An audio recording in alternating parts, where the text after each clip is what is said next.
कार्यकर्ता दर्शन सा संवाद कार्यक्रम का चल रहा है और इस चौथे चरण में कोसी के इलाके, सीमांचल के इलाके, जो पूर्णिया प्रमंडल में जितने भी जिले हैं उन सब का दौरा हो रहा है। और इसी के सिलसिले में आज पूर्णिया जिला का जितने हमारे पार्टी के वर्कर हैं इस ज़िले में, चाहे वो पंचायत स्तर के हों या ब्लॉक लेवल के हों या जिला लेवल के हों या बूथ लेवल के हों, सभी लोगों से जो है संवाद हम लोग करेंगे।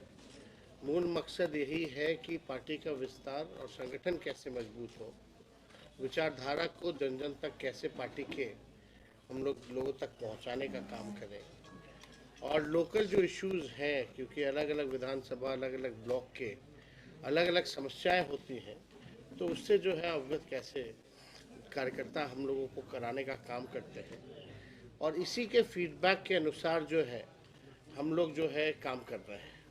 तो जो भी फीडबैक मिलता है, क्या कमी बेसी है, उसको देखते हुए ही हम सब लोग जो है काम कर रहे हैं संगठन की मजबूती के लिए। साथ ही साथ उन्हीं के फीडबैक से पता चलता है जो समस्याएं हैं। आप देखिएगा, जो पूर्णिया का इलाका हो, सीमांचल का इलाका हो, यहाँ गरीबी बहुत ज़्यादा है, पलायन बहुत ज़्यादा है, बेरोज़गारी बहुत ज़्यादा है और ख़ास तौर पे महंगाई की मार जो हमारी माताएं बहनें जो झेल रही हैं। तहत हम लोगों ने घोषणा किया था कि माई बहन मान योजना हम लोग लाएंगे और सरकार बनने के 1 महीने के भीतर ही 2500 रुपये खाते में सीधे उनके जाएगा। ये योजना की शुरुआत हम लोग कर देंगे।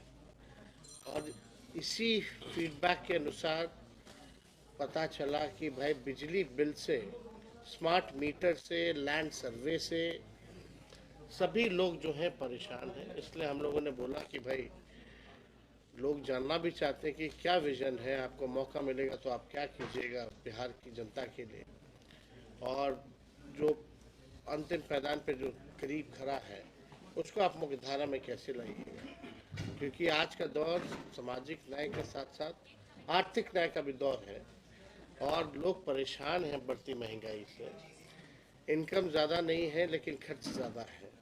तो इसको देखते हुए ही हम लोगों ने तय किया था, बिजली जो है हम लोग 200 यूनिट फ्री में बिजली पूरे बिहार के लोगों को हम लोग दिलवाने का काम करेंगे। साथ ही साथ वृद्धा पेंशन हो या सामाजिक सुरक्षा पेंशन हो, चाहे दिव्यांग भाइयों का हो, बहनों का हो, चाहे जो विधवा औरतें हैं उनका आप देखिएगा केवल 400 ही रुपए जो है पेंशन मिलता है, या जो वृद्ध लोग जो है 400 मिलता है। तो हम लोगों ने इसी को देखते हुए तय किया कि इसको 400 से 1500 रुपये हम लोग करेंगे अगर हमारी सरकार बनेगी तो।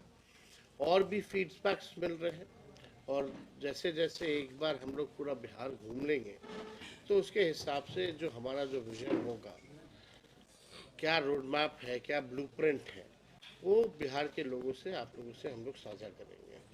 लेकिन मौजूदा जो डबल इंजन की सरकार है, लोग इससे त्रस्त हो चुके हैं।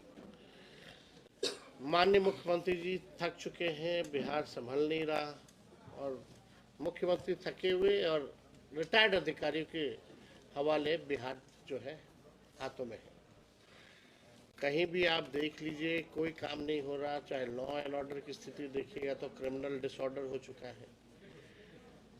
इंफ्रास्ट्रक्चर की बात करें तो फ्रैक्चर हो चुका है इंफ्रास्ट्रक्चर का। पुल पुलिये जो है लगातार गिरते जा रहे हैं, बांध जो है चूहा खा जाता है। पिछले बार ही जो बाढ़ आई उसमें जो है कोई योगदान केंद्र सरकार ने नहीं किया। नरेंद्र मोदी जी या हम लोगों वादा किया था कि बिहार को विशेष राज्य का दर्जा देंगे। एक बार नहीं, 3 बार वो बन गए प्रधानमंत्री। अब तक वो वादा जो है पूरा उन्होंने नहीं किया। चाहे चीनी मिल खोलने की बात हो, अब तक जो है प्रधानमंत्री जी ने कोई भी मिल खुलवाया नहीं। बिहार को ना स्पेशल पैकेज मिला, साफ तौर पे कई सरकारी योजनाओं में कटौती भारत सरकार ने करने का काम किया। बिहार के ही वोट के दम पर वो प्रधानमंत्री कई बार बने, 3 बार बने, लेकिन बिहार को हिस्से में कुछ नहीं मिला।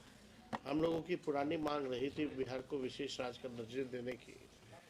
आदरणीय मुख्यमंत्री जी भी इस बात को चाहते थे कि मिले, लेकिन अब क्यों खामोश है, अब क्यों मौन है। अब माननीय मुख्यमंत्री अगर, क्योंकि उन्हीं के बदौलत जो है देश में राज चल रहा है मोदी जी का, अगर वो समर्थन ले ले तो नहीं चलेगी। लेकिन आज स्थिति में भी अगर वो बिहार को विशेष राज्य का दर्जा नहीं दिला पाते हैं तो इसका क्या फायदा। 20 साल से ये मुख्यमंत्री है, इनके पास कोई नया रोड मैप नहीं है। जिस लकीर को हमने खींचा था 5 लाख नौकरी देने का, उस समय यह असंभव कहते थे। 3 लाख नौकरी हमने प्रक्रियाधीन कराई, आज उसी की बात कर रहे हैं। आप देखिएगा कि वो आप कहते हैं 20 लाख देंगे। अरे 20 लाख तो दूर की बात है, आपके बस की बात नहीं है। आप पहले असंभव कहते थे, हमने संभव करके दिखाया। आज 1 साल लगभग दूसरी सरकार को, एनडीए की सरकार को होने जा रहा है। दिसंबर जनवरी में सरकार हमारी जो है गिरी थी, उससे अब तक कितने पेपर लीक हो गए। तेजस्वी के आने से पहले पेपर लीक, तेजस्वी के जाने के बाद पेपर लीक। एक नौकरी बता दो दिया गया हो तो परीक्षाएं रद्द करनी पड़ रही है, छात्रों को जो है डीएम साहब थपड़िया रहे हैं। यही लाठी जूतों की सरकार रह गई है। कोई अपने हक अधिकार के लिए लड़े तो उस पर डंडे बरसाए जा रहे हैं।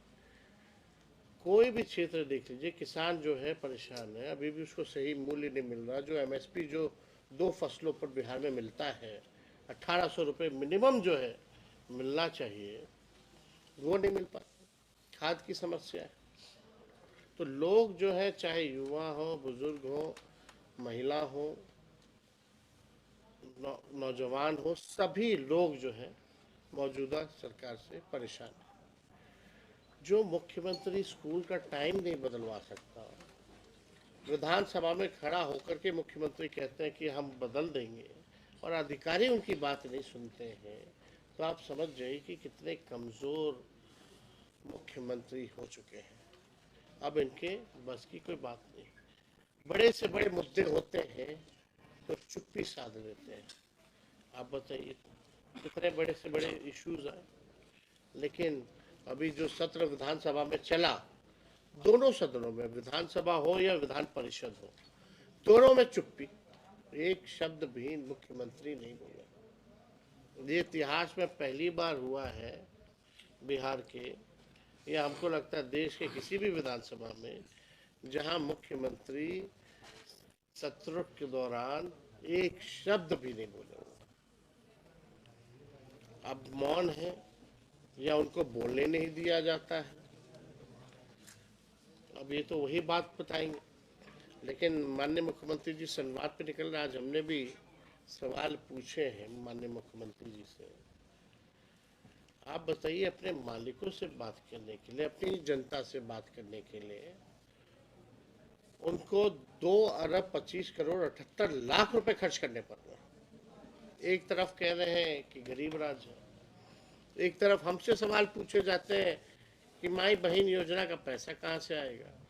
तो ये ना बताओ भाई कि 2 अरब 25 करोड़ 18 लाख 15 दिन के लिए आप खर्च कीजिए केवल जनता से संवाद करने के लिए, और 20 सालों तक आप निकले हैं कोई भी यात्रा में, कौन से काम का समाधान आपने किया है। जनता दरबार लगाए, आप लोग भी लाइव देखते होंगे, पटना में जो लगता हुआ, एक ही व्यक्ति 5 बार आया लेकिन उसका समस्या का समाधान नहीं हो पाया। तो क्या उम्मीदें की जा सकती है। वहाँ तो पिक एंड चूज लोग आएंगे, बंद कमरे में बात करेंगे, अपना निकल जाएंगे। उसके लिए आपको 2 अरब चाहिए पैसा, 25 करोड़ 78 लाख। तो इसका हिसाब तो पूरी तरीके से ये समझ में आता है कि ये अधिकारियों की लूट की छूट की यात्रा है। थाना ब्लॉक भ्रष्टाचार से लोग जो है परेशान हैं। और भी कई ऐसे मुद्दे हैं जिनको हम लोग जो है समय समय पर उठाते हैं। बीपीएससी को भी लेकर के जो छात्र जो हैं अभी आंदोलन पे है, एक सेंटर का जो है रद्द किया गया है। उनकी मांग जो है कि सभी सेंटर का जो है परीक्षा को रद्द करना चाहिए, और हमको लगता है ये जायज़ मांग भी है, क्योंकि देखा जाए तो नॉर्मलाइजेशन के खिलाफ ये आंदोलन हुआ था। अब एक सेंटर का आपने ख़त्म कर दिया, एक सेंटर का चालू रखा, तो ये ऑटोमेटिकली एक तरह का नॉर्मलाइजेशन ही है। जिन छात्रों ने ये कहा कि उन्हें पेपर जो है 1 घंटे 2 घंटे लेट मिली क्वेश्चन पेपर, तो उनके साथ अन्याय है, उनके भविष्य के साथ खिलवाड़। समय निकल जाएगा तो उनका मन निकल रहा है, फिर मौका उनको नहीं मिलेगा। हमने तो ये भी कहा था सर्वर जो डाउन था 2 दिन 3 दिन, इसमें छात्रों की तो गलती नहीं थी, उनको एक मौका मिलना चाहिए था, लाखों अभ्यर्थी थे, लेकिन सरकार ने इस बात को अनसुना किया। नॉर्मलाइजेशन की जहाँ तक बात थी, तो आप 10 दिन तक क्या कर रहे थे? आपने स्पष्टीकरण क्यों नहीं दिया, स्टैंड क्यों नहीं लिया कि ऐसी कोई बात नहीं है? आंदोलन हुआ, आपने लाठी बरसाए, डीएम ने थप्पड़ मारा, फिर शाम में आप कहते हैं कि नॉर्मलाइजेशन अफवाह था। तो ये सरासर अन्याय हो रहा है, और पता नहीं मुख्यमंत्री जी होश में है कि नहीं है, कहाँ है। आप संवाद के लिए निकल रहे हैं, आप इनसे नहीं मिल सकते? आंदोलन जो कर रहे हैं, क्या उनके डेलीगेट से नहीं मिल सकते? मुख्यमंत्री तो छोड़ो, अधिकारी भी नहीं मिलते, न मंत्री कोई इनका मिलता।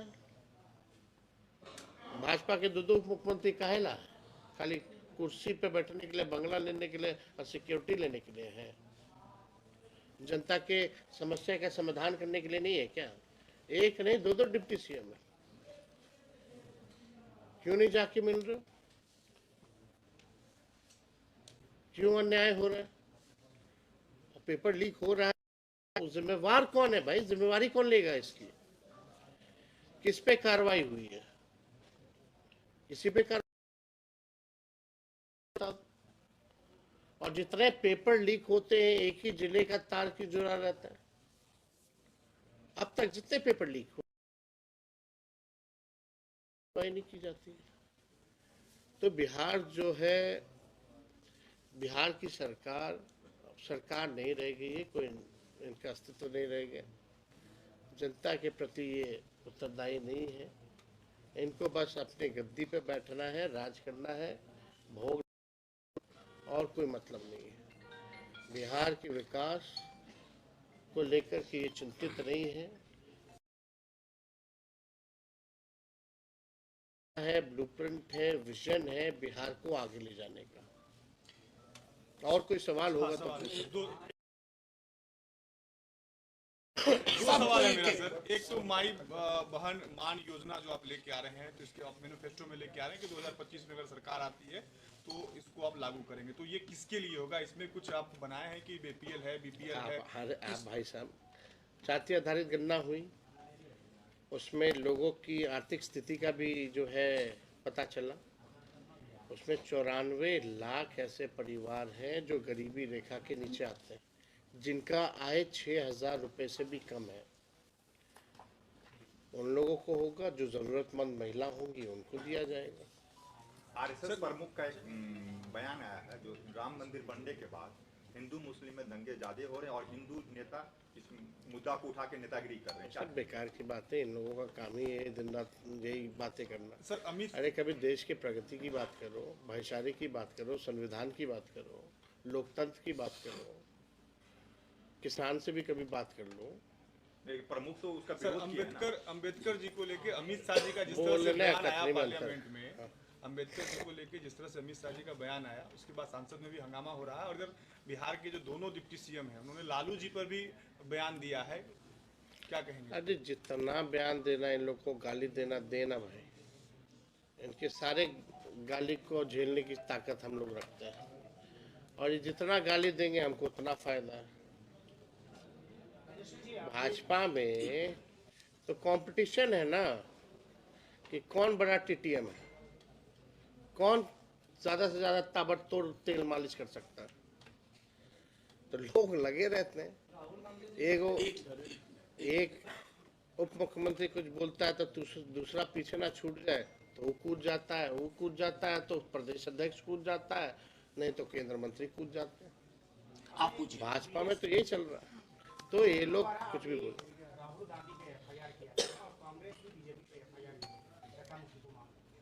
एक बेकार की बात है, बेकार का एफआईआर है। आप भी जान रहे बाबा साहब के, अम्बेडकर को जिस तरह से अपमानित अमित शाह ने किया, उसको इस इशू को डाइवर्ट करने का एक षड्यंत्र है। अब देश की जनता बेवकूफ तो है नहीं कि जो ये पिक्चर दिखाएंगे वही पिक्चर देश की जनता देखेगी। हम लोग अंधे तो है नहीं, हम लोग सब लोग जानते हैं कि बीजेपी के लोगों की मानसिकता बाबा साहब अम्बेडकर के प्रति क्या है। हमने शुरू से ही कहा है कि इस देश के लोग जो हैं बाबा साहब अम्बेडकर का अपमान सहेंगे नहीं। और जो भाषा के क्या बाद में बोले क्या पहले बोले वो छोड़ो, वो तो जो लिखा हुआ था वो बोल रहे थे। जो अपने मन से उन्होंने 17 सेकंड में जो बोला वो सच्चाई निकल आई। सवाल है कि सीमांचल में लगातार तमाम राजनीतिक दल आते हैं, खासतौर पर जब कोई चुनावी मिशन करना होता है और सीमांचल को सेंटर पॉइंट पर मान के चलते हैं। राजद के पास सीमांचल के लिए क्या प्लान है, किस योजना की बात करते हैं? देखिए, एक तो ऑलरेडी ये योजना जो है जो हमने बताई ये तो सभी लोगों को लाभ देगा। अगर हमने नौकरी दिया तो सीमांचल के लोगों को भी नौकरी मिला। देखिए, यहाँ बड़ा इलाका जो है आप एग्रो बेस्ड इंडस्ट्री भी लगा सकते हैं। साथ ही साथ हम लोग जो उन्होंने पहले भी हम लोगों के एजेंडे में था कि सीमांचल हो या कोसी हो, दोनों जगह जो है सीमांचल डेवलपमेंट अथॉरिटी का हम लोग गठन करें और कोसी में कोसी डेवलपमेंट अथॉरिटी का गठन करें, क्योंकि ये दोनों जो जगह है कोसी का और सीमांचल का, यहाँ बहुत गरीबी है, सबसे ज़्यादा पलायन है। ऐसा कोई परिवार घर नहीं होगा जिसके लोग बाहर नहीं होंगे। तो उनके लिए हम लोगों के पास ब्लूप्रिंट है, हम लोग जो है काम ज़रूर करेंगे। ख़ास तौर पे महंगाई से अगर महिला तबाह है, परेशान है, तो डायरेक्ट जो है उनको बेनिफिट अगर 2500 का होगा तो उनको लाभ होगा। अगर उनके घर में बुजुर्ग हैं तो आप समझिए कि उनको वृद्धा पेंशन अगर मिलता है तो वो 400 से सीधे 1500 यानी 1100 वो, और बिजली अगर 200 यूनिट अगर फ्री में आप उपलब्ध कराइएगा तो 500 रुपये वो का फ़ायदा होगा। तो लगभग 4000 रुपये तो आपको इस दौर में मदद करेगा। लेकिन यहाँ के लोग पलायन ना करें, बाढ़ की अलग समस्या है, ये इंटरनेशनल इशू भी है। लेकिन आप बताओ, नरेंद्र मोदी जी ने 11 साल हो गया ना प्रधानमंत्री बनते हुए, क्या इसमें उपाय लगाया? 20 साल से बिहार के मुख्यमंत्री क्या किया इन्होंने? यानी they don't have anything. Seemanchal में है सर, आप सीमांचल में है सर, आप पप्पू जी को साथ लाएंगे? अब और कोई सवाल होगा तो पूछा जाए। सर, लालू जी ने कहा था कि जो इंडिया गठबंधन है उसका नेतृत्व ममता बनर्जी के हाथों में देना चाहिए। आप क्या राय? पत्रकार भाई ने सवाल पूछा कि दिया जाना चाहिए नहीं दिया जाना चाहिए, तो लालू जी ने कहा देने में क्या हर्ज है। लेकिन ये बात तो सब लोग मिलकर के ही ना डिसाइड करेंगे कि कौन नेतृत्व करेगा। और नेतृत्व करने की बात कहाँ है? कन्वेनर कौन बनेगा, चेयरमैन कौन बनेगा? तो ये बातें जब तक ऑफिशियल तौर पे एजेंडे में हम लोगों के पास नहीं आता है, जब तक बैठक नहीं होती है, और कोई हम या लालू जी थोड़ी निर्णय लेंगे। निर्णय लेने वाले तो जितने अलायंस पार्टनर के सभी दल के लोग हैं उनको निर्णय लेना है, उसमें हम लोग भी पार्ट हैं। जब ये बात आएगी तो सुझाव दिया जाएगा। हाँ बताएं। बिहार में जो चुनाव होंगे तो किसके, जो पप्पू यादव कह रहे हैं कांग्रेस बड़ी भाई की भूमिका में हो, वो क्या करना चाहिए? अरे भाई, कौन क्या कहता है इससे हमको क्या लेना देना? अच्छा, अमित शाह जी हमको बोल तो रहे हैं अपने काम को करना है। क्या अमित शाह सही में पागल हो गए? अमित शाह जी बोल रहे हैं कि अभी एनडीए में चेहरा कोई फिक्स नहीं है। किसी मंच पर से उन्होंने कहा था कि जब बात हुई थी गठबंधन के लिए तो कोई चेहरा फिक्स नहीं है, नीतीश जी को चेहरा मानने से अभी इंडिया टुडे के आज तक के एजेंडे में उन्होंने ये कहा, तो ये तो उनका अपना गठबंधन है, वो उनको देखना है क्या करना नहीं करना है।